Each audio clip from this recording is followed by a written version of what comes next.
Bonjour à tous, nous sommes réunis ce matin donc pour lancer ensemble l'année catéchétique. Et notre thème ce matin est vivre l'Eucharistie avec nos 5 sens. Donc notre évêque va nous enseigner et faire le lien entre la liturgie et la catéchèse. Voilà, au début de cette intervention, je voudrais commencer par vous remercier pour votre présence. Et puisque cette séquence est filmée, je voudrais profiter également pour remercier toutes celles et ceux qui s'investissent dans cette tâche importante de la vie de l'Église, qui est celle de la catéchèse. C'est bien évidemment la catéchèse des enfants, on pourrait dire la première catéchèse, mais c'est aussi celle des catéchumènes, donc des adultes, et c'est encore une première catéchèse. Et je crois que nous pouvons dire aussi c'est celle de tous ces recommençants qui, à un moment ou à un autre, sentent ce désir et ce besoin de renouveler leur compréhension du mystère chrétien, de la foi chrétienne, de la vie chrétienne, et qui se donnent quelques moyens de formation. Et c'est encore la catéchèse. Alors il y a pour accompagner ces cheminements d'enfants, d'adultes, il y a un certain nombre de personnes, et vous en êtes, qui s'investissent, qui prennent du temps pour préparer chacune des séances ou chacune des rencontres, pour également se former, comme ce matin, pour lire, pour renouveler aussi leur compréhension de cette tâche qui leur est confiée, et puis également qui se retrouvent pour faire corps, c'est-à-dire découvrir que la tâche qui nous est confiée à la fois nécessite l'investissement de chacune et de chacun, et en même temps, elle nous rassemble en un seul corps. Elle vise à l'unité du corps, à la communion dans la foi, l'espérance et la charité. Alors merci de cet investissement que vous faites. Pour beaucoup d'entre vous, c'est depuis déjà un certain nombre d'années. Pour certains, je crois que c'est un démarrage ou un redémarrage.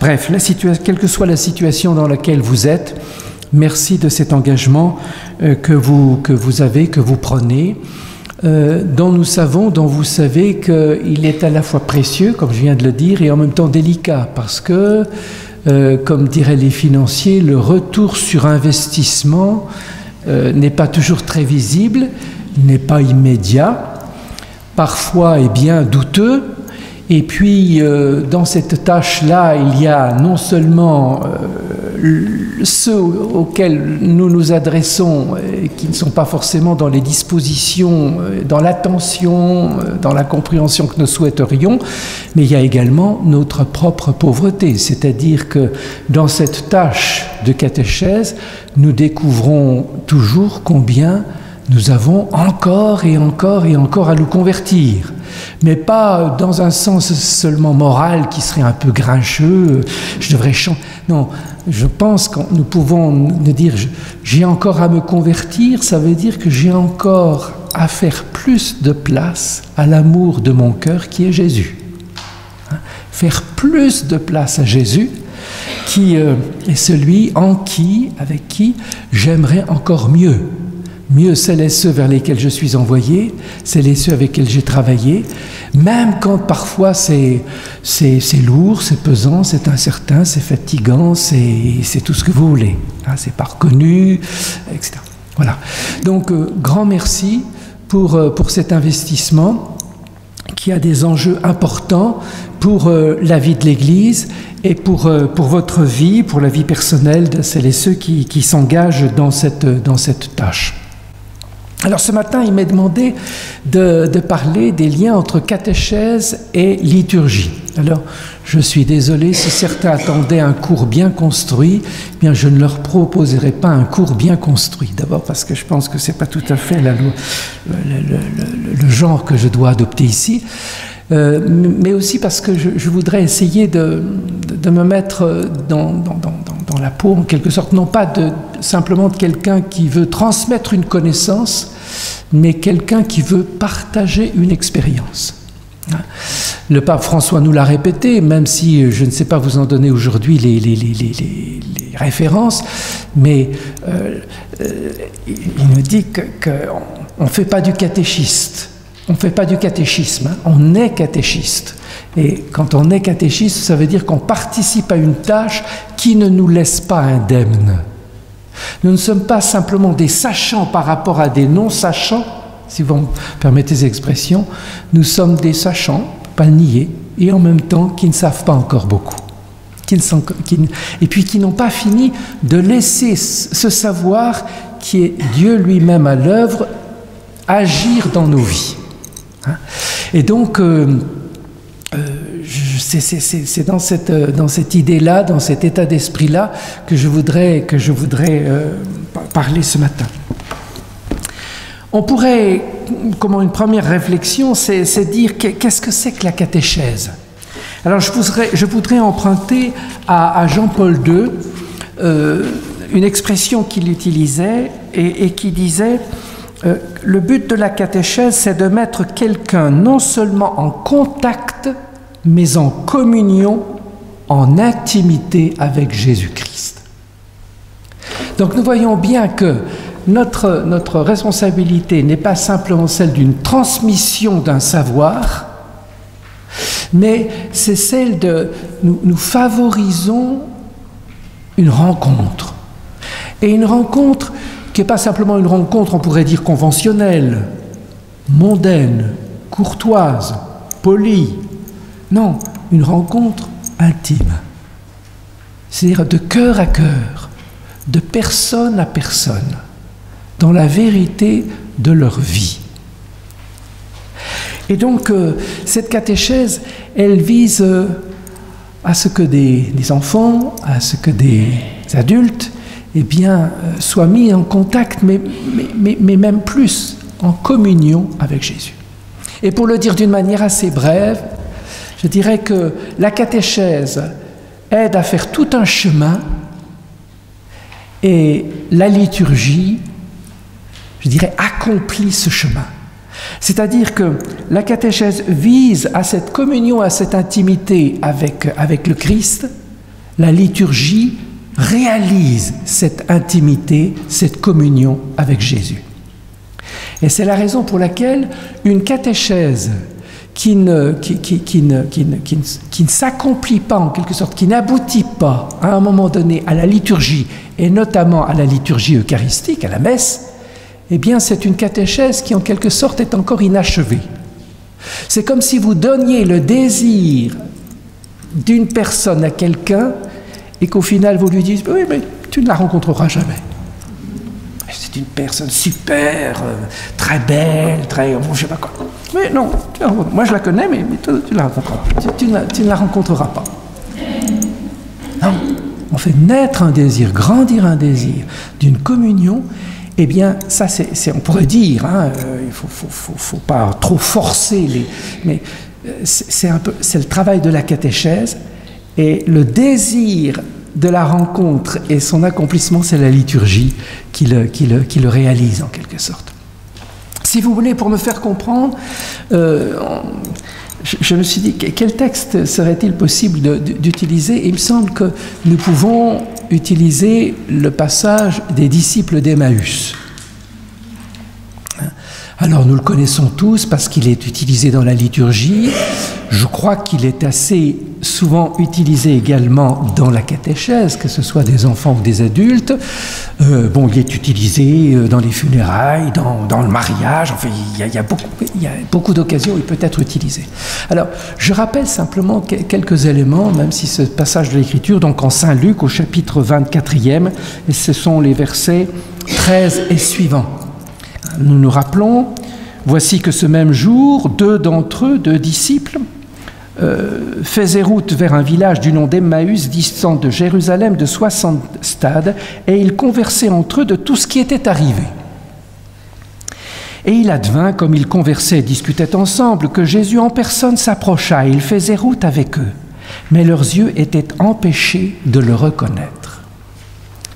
Alors, voilà, deux personnages qui ont vécu des choses, et puis qui sont en train de quitter le lieu où ils ont vécu des choses importantes, et qui sont sur la route, et voilà, ils échangent là-dessus. On peut imaginer les échanges qu'ils peuvent avoir. Et puis voilà que quelqu'un les rejoint. Est-ce que ce ne serait pas quelque part le catéchète par excellence, hein? Et quels sont donc ces propos que vous échangez en marchant? Et ils s'arrêtèrent, le visage sombre. Prenant la parole, l'un d'eux, nommé Cléophas, lui dit « Tu es bien le seul habitant de Jérusalem à ignorer ce qui est arrivé ces jours-ci. » Et le catéchète répond « Quoi donc ?» Comme s'il ne savait pas. Nous savons. Et Jésus, tiens, qu'est-ce qui s'est passé? Voilà. Ce qui concerne un certain Jésus le Nazaréen, qui s'est montré un prophète, puissant en œuvre et en parole devant Dieu et devant tout le peuple. Comment nos grands prêtres et nos chefs l'ont livré pour être condamné à mort et l'ont crucifié. Nous espérions, nous, que c'était lui qui allait délivrer Israël. Mais avec tout cela, voici le 3e jour depuis que ces choses sont arrivées. Quelques femmes qui sont des nôtres nous ont, il est vrai, stupéfiés, s'étant rendues de grand chemin au tombeau, et n'ayant pas trouvé son corps, elles sont revenues nous dire qu'elles l'avaient vu, qu'elles ont même eu la vision d'anges qui le disent vivant. Quelques-uns des nôtres sont allés au tombeau et ont trouvé les choses tout comme les femmes avaient dit, mais lui, ils ne l'ont pas vu. Alors il leur dit, ô cœur sans intelligence, lent à croire à tout ce qu'ont annoncé les prophètes, ne fallait-il pas que le Christ endurât ses souffrances pour entrer dans sa gloire? Et commençant par Moïse et parcourant tous les prophètes, il leur interpréta dans toutes les Écritures, ce qui le concernait. Voilà. Des choses qui sont importantes pour je dirais, l'attitude du catéchiste ou de la catéchiste. Sa position, son attitude, son regard, son écoute, ses références. Voilà. Et le chemin qui est invité à faire. Un chemin. Donc vous voyez, il y a le chemin de ceux qui sont en route, on va dire les enfants ou les catéchumènes.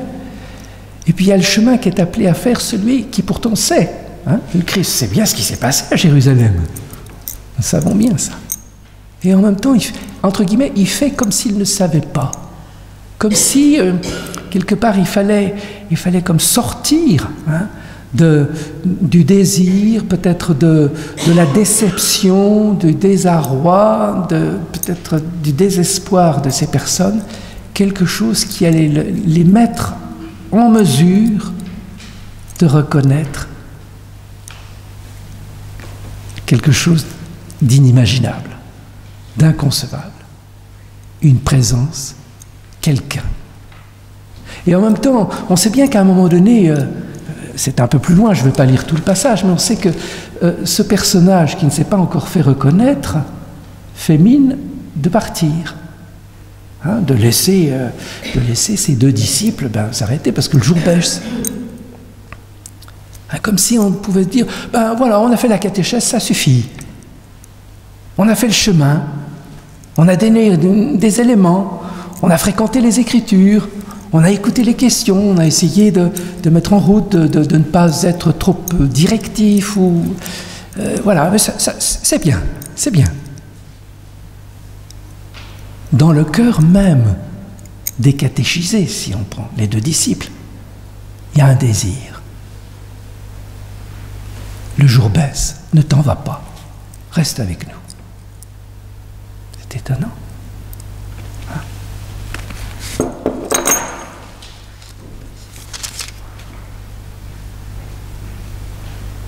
Voilà. Quand ils furent près du village où ils se rendaient, il fit semblant d'aller plus loin. Mais ils le pressèrent. Dans la traduction de la Bible de Jérusalem, mais c'est pour dire, ils insistent. On dit, reste avec nous, le soir tombe, le jour déjà touche à son terme. Et il entra donc pour rester avec eux. Comme si, ne pouvons-nous pas considérer que quand nous avons fait des marches catéchétiques, il y a un désir plus ou moins formulé, c'est vrai, dans le cœur des enfants, des catéchistes, qui fait que nous ne pouvons pas nous en arrêter là. Il nous faut aller plus loin. Il nous faut aller plus loin.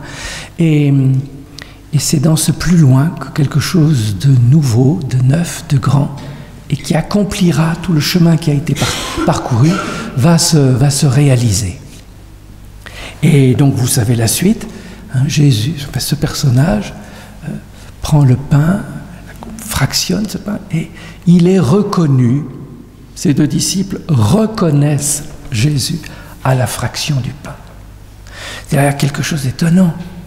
Est-ce qu'il a été question déjà de cette fraction du pain avant? On peut l'imaginer, mais bon.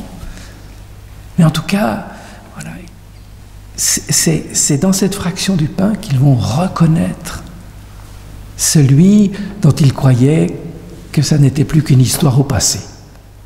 Celui qui devait accomplir, qui avait suscité un immense espoir et qui, d'une certaine manière, avait échoué. Et il fallait faire le deuil, en quelque sorte, de son échec. Et pour faire le deuil de son échec, il faut partir du lieu où l'échec est survenu. Et donc, ils partent. Et voilà que non. Et donc, on voit que dans cette fraction du pain, qui est le lieu de la reconnaissance par ces deux disciples de Jésus, il y a comme le signe, l'expression d'une liturgie, de ce qu'on appellera une liturgie. C'est-à-dire quoi une liturgie? Ce serait intéressant pour nous. Quand nous parlons de liturgie, nous parlons de quoi? Souvent nous parlons des choses qui sont un peu contraignantes, de rites, dont on a pensé à un moment donné, peut-être un peu facilement, qu'on pouvait s'en affranchir assez largement. Ou bien au contraire, certains sont venus en nous disant « Non, non, non, oh, surtout on ne touche rien ». Qu'est-ce qu'il en est? Il y a une liturgie qui est la prière de l'Église, c'est-à-dire du Christ et des membres de son corps, puisque nous savons que dans la liturgie, c'est le Christ qui agit, qui nous unit, qui nous présente à son Père en toutes circonstances, quelle que soit la liturgie, et puis qui nous donne son Père, qui nous donne la vie de son Père, ou cet amour que lui-même, comme Fils unique, reçoit de son Père, et il le partage. Et donc, la liturgie, c'est ce lieu-là où à travers des rites, c'est vrai, se dit quelque chose, s'accomplit quelque chose. D'où l'importance que ces rites, à la fois, soient respectés, et autant que l'Église, qui est responsable de la liturgie, le permet, eh bien, soit éventuellement choisi, parce qu'il y a plusieurs rites alternatifs. Ce matin, pour l'Eucharistie, nous avons choisi l'aspersion. On sait que c'est un des rites de la liturgie pénitentielle. Et puis, il y en a d'autres. Il y a le « Je confesse à Dieu ». Ou bien, il y a les 3 invocations. Seigneur Jésus, venu dans le monde pour sauver tous les hommes, prends pitié de nous, Kyrie, Kyrie.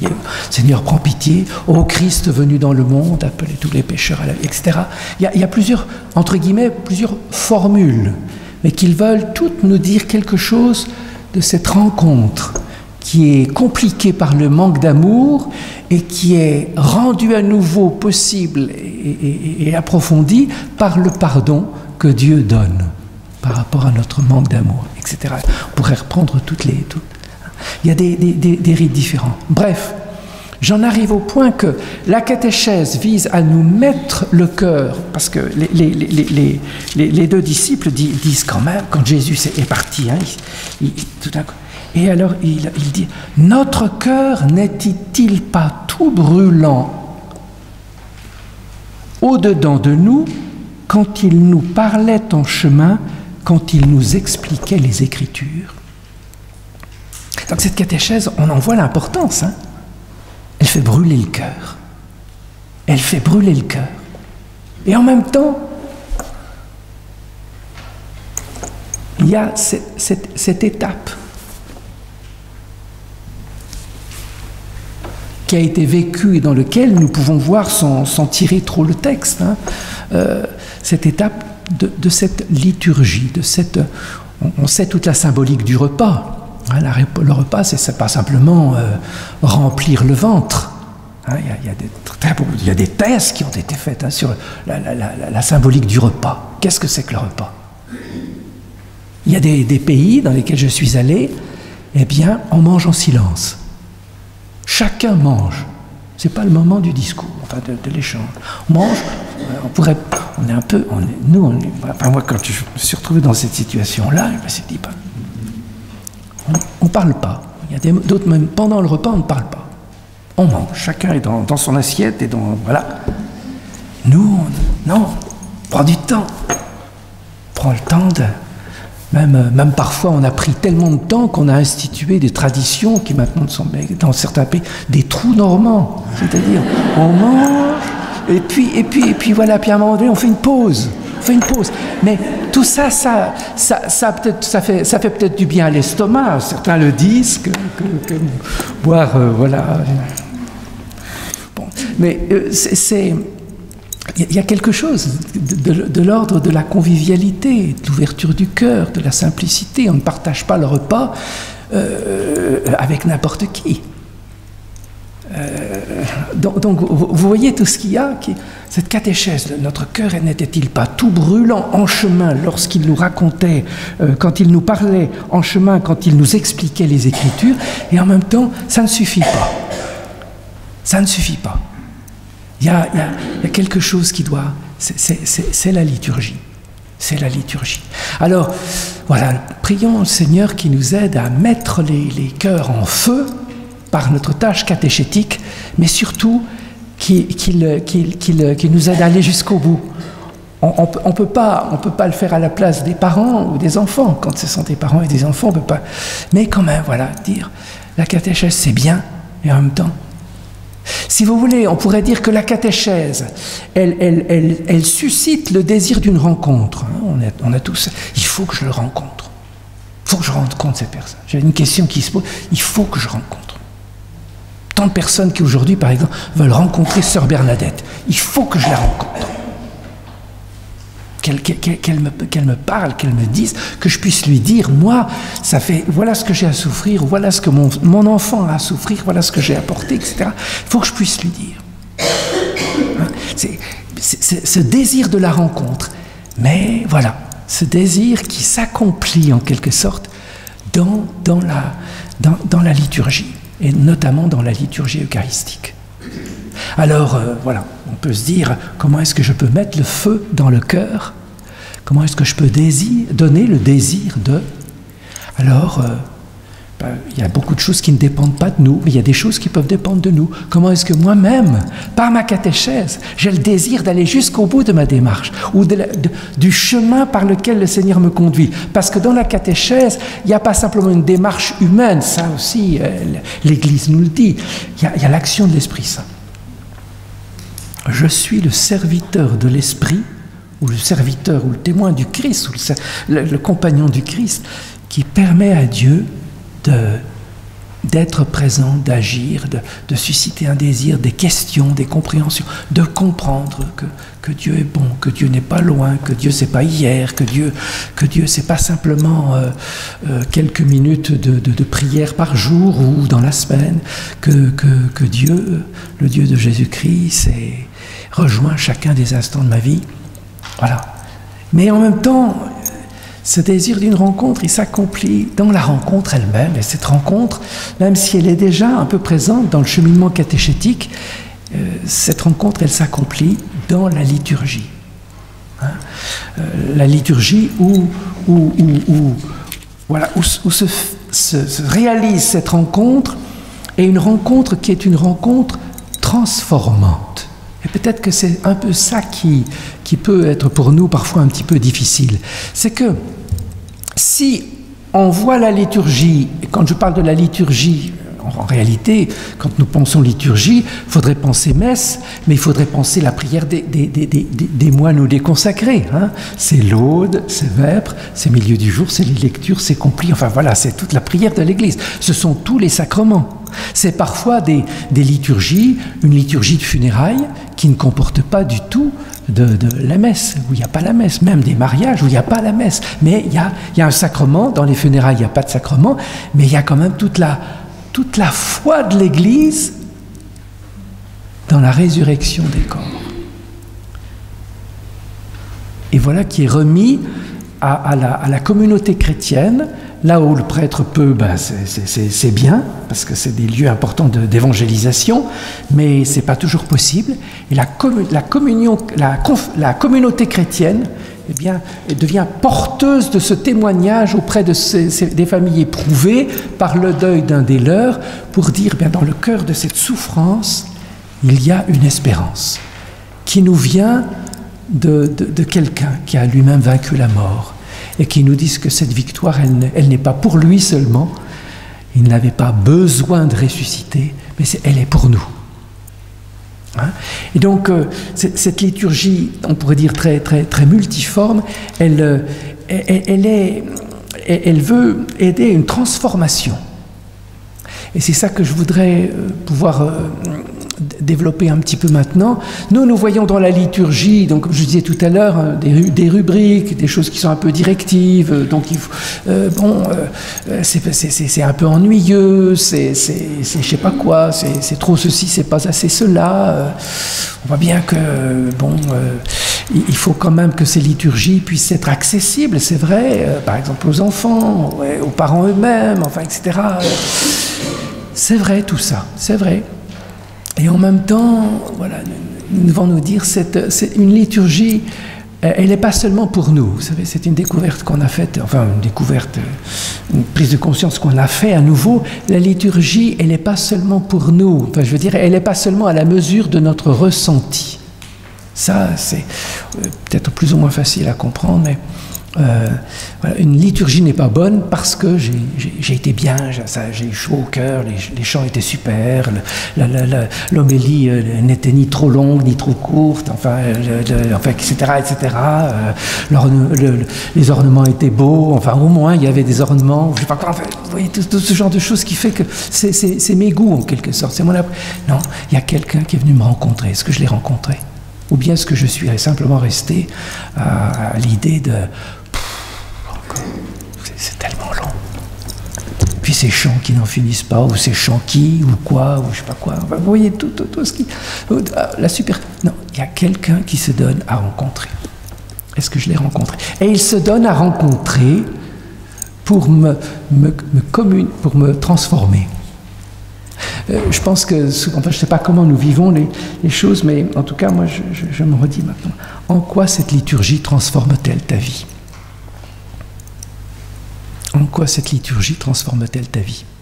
Parce que si elle ne transforme pas ta vie, ça veut dire que quelque part, eh bien, tu ne l'as pas laissé faire ce pourquoi le Seigneur, en quelque sorte, l'habite. Parce que nous croyons que dans la prière officielle de l'Église, Dieu se rend présent et agissant. Ça, on pourrait dire c'est de foi. Dans une prière, dans la liturgie de la prière de l'Église, Dieu se rend présent et agissant. Et donc, comment est-ce que moi, je me rends présent à celui qui se rend présent et comment j'accepte l'action de celui qui veut agir et qui ne veut pas agir par contrainte, mais par amour. Tu es fait pour aimer, je t'aime. Dans notre union, dans notre communion, eh bien, tu vas pouvoir aimer parce que ta vie n'est pas faite pour rester dans les murs de l'Église. Mais voilà, ce que tu as célébré, vis-le. Cet amour que tu as reçu, transmets-le, partage-le, vis-le. Enfin, on a certainement tous, chacun, des expériences, que ce soit avec un conjoint, que ce soit avec un ami, que ce soit avec des enfants, que ce soit avec ses parents. Nous avons vu, l'amour transforme. Eh bien, la liturgie est ce lieu où je viens repuiser, en quelque sorte, où je viens me rebrancher, me connecter. Enfin, on pourrait prendre toutes ces images par lesquelles, qui peuvent nous parler peut-être un peu sur l'amour de Dieu, mais pas pour dire, bah voilà, je suis une batterie branchée lorsque je quitte l'Église. Si je suis une batterie branchée, mais qui n'est pas connectée, qui n'a pas l'occasion de se décharger, entre guillemets, de transmettre l'énergie qu'elle contient, eh bien, il y a là quelque chose qui n'est pas juste, qui n'est pas dans l'intention de Dieu et qui n'est pas dans le désir de mon cœur. Le désir de mon cœur, quand même, c'est que, voilà, si je passe du temps à quelque chose, ça doit servir à quelque chose. Mais la liturgie, c'est ce qui vient transformer mon existence, parce que je viens rencontrer celui qui se donne à moi, celui qui quelque part veut demeurer en moi. On pourrait bien citer bien évidemment beaucoup de passages de l'Écriture, dans l'Évangile selon Saint Jean, mais l'Apocalypse, où le Seigneur lui-même manifeste son désir de venir demeurer en nous, et puis où cette présence de Dieu m'habite au-delà de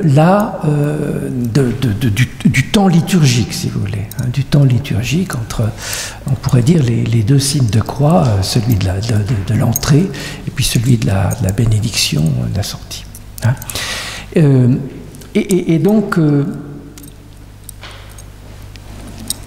qu'est-ce qu'il y a en nous, qu'attendons-nous de la liturgie? Nous devons désirer quelque chose de la liturgie. Je me rappelle un temps où il y avait tel ou tel pardon qui était à donner. Je ne savais pas le faire. Alors on peut dire, je n'irai pas à la messe tant que je ne saurai pas, ou je ne dirai pas le Notre Père tant que je ne saurai pas le dire in extenso. Je ne pourrai pas le dire. Non, je vais le dire parce que le Seigneur me l'a confié.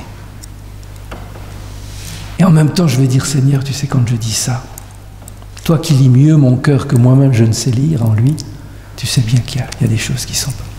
Je ne sais pas, je ne peux pas. Ou bien ça me remonte des tas de choses qui font que, comme nous pardonnons, comme je pardonne, non, moi je ne sais pas. J'en suis pas encore là. Mais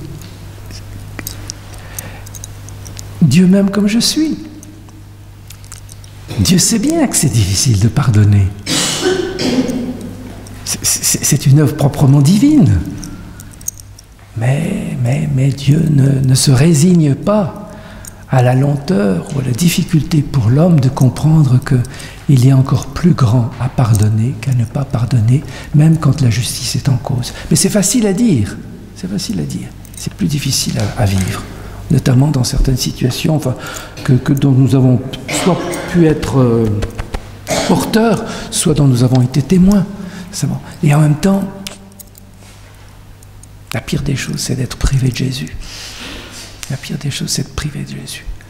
Alors, voilà, quand je ne sais pas faire des choses, je vais dire, Jésus, viens quand même.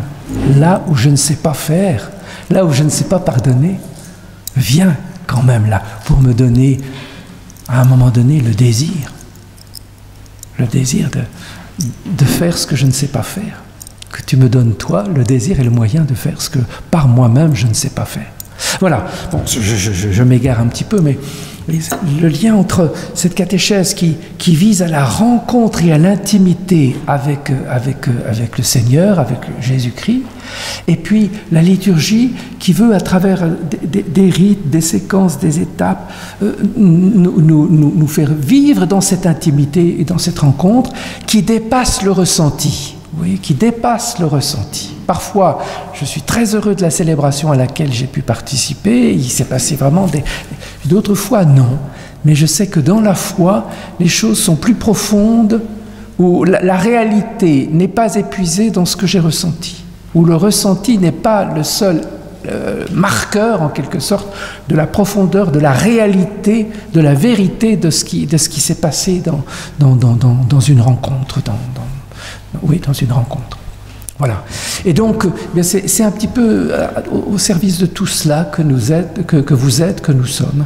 C'est-à-dire, voilà, à travers l'Écriture, comment elle rejoint l'existence des personnes vers lesquelles nous sommes envoyés, le chemin que nous faisons, un désir, une connaissance, une aspiration à connaître, à aimer, à rencontrer. Et puis la liturgie qui, quelque part, accomplit. Il y a une présence, bien évidemment, de Jésus.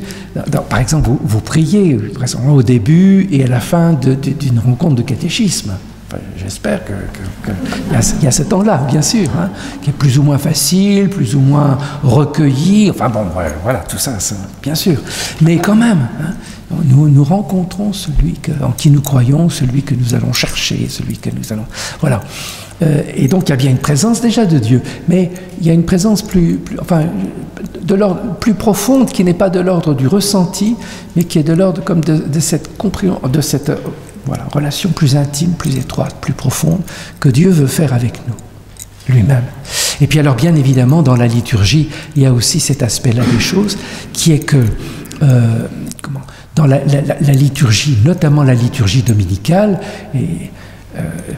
c'est pas une liturgie intime, c'est pas une liturgie privée, c'est pas une liturgie groupusculaire, hein, c'est-à-dire de quelques-uns, d'un happy few.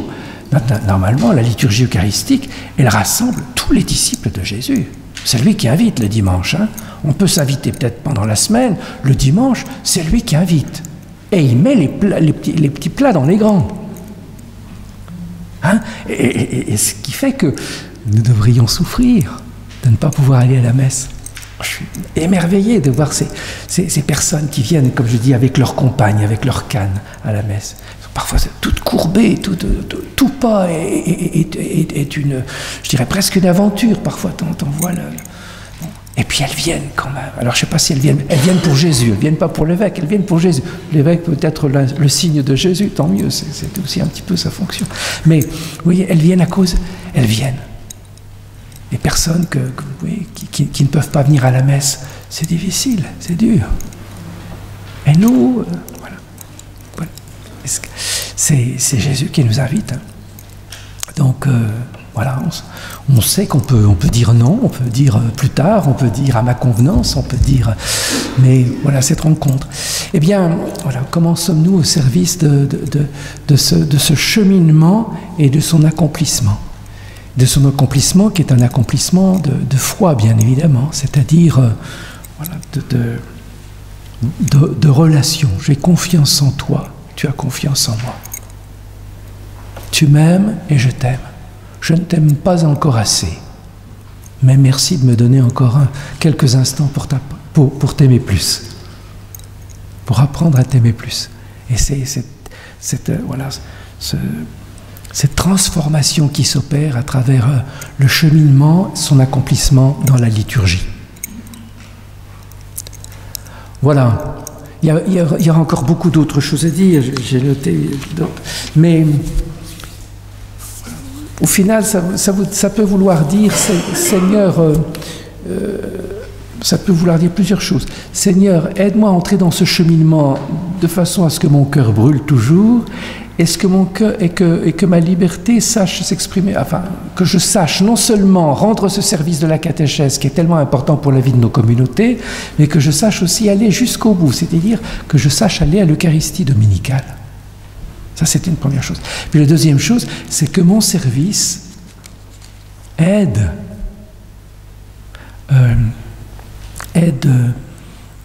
ceux qui me sont confiés, celles et ceux qui me sont confiés, à entrer dans cette dynamique brûlante et transformante. Brûlante dans la catéchèse où le désir de connaître, de vivre, de rencontrer, et puis la liturgie où s'accomplit cette rencontre de manière plus plénière. Et donc nous pouvons demander cela au Seigneur, hein, que notre tâche elle ne reste pas comme décapitée en quelque sorte, ou voilà, ou à un moment donné tronquée. La catéchèse se suffit à elle-même. Non, c'est pas vrai. Pas dans la vie de l'Église. Bon, et Emmaüs, reprenez Emmaüs, et la liturgie se suffirait à elle-même? Eh bien, vraisemblablement pas. Ou bien alors, ça veut dire que la liturgie elle-même, et ça c'est vrai aussi, elle a une dimension catéchétique. C'est-à-dire qu'elle a une dimension, elle nous aide à travers des séquences, un rythme, elle nous aide à reprendre ce cheminement de l'ignorance à la rencontre, de l'indifférence à la rencontre, du peu d'amour à un amour accru, d'un individualisme à une communion, à une intimité, enfin, etc. etc. La liturgie a cette dimension catéchétique. Mais on sent bien que elle a besoin de plus. Pour comprendre une liturgie, il faut plus que simplement son déroulement, hein, son accomplissement. Voilà. Alors, eh bien, je vais m'arrêter là pour cette fois-ci, en vous remerciant encore. Et puis, voilà, je voudrais vous dire, en vous redisant merci, prions les uns pour les autres pour que cette tâche qui nous est confiée, elle produise du fruit dans le cœur des autres et fasse la joie du Seigneur. Et fasse la joie du Seigneur. Au-delà de ce que nous pouvons nous-mêmes en comprendre, en relire, en apprécier, en ressentir, etc. Comme je disais tout à l'heure, le retour sur investissement n'est pas souvent très limité. Mais voilà, c'est quand même ce par quoi le Seigneur plante, sème, et puis il y a des choses qui à un moment ou à un autre, ça c'est sûr, pourront être remobilisées par la providence, par l'amour de Dieu, pour grandir dans le cœur des personnes dans lesquelles vous aurez contribué à semer. Voilà. Merci encore et bonne route.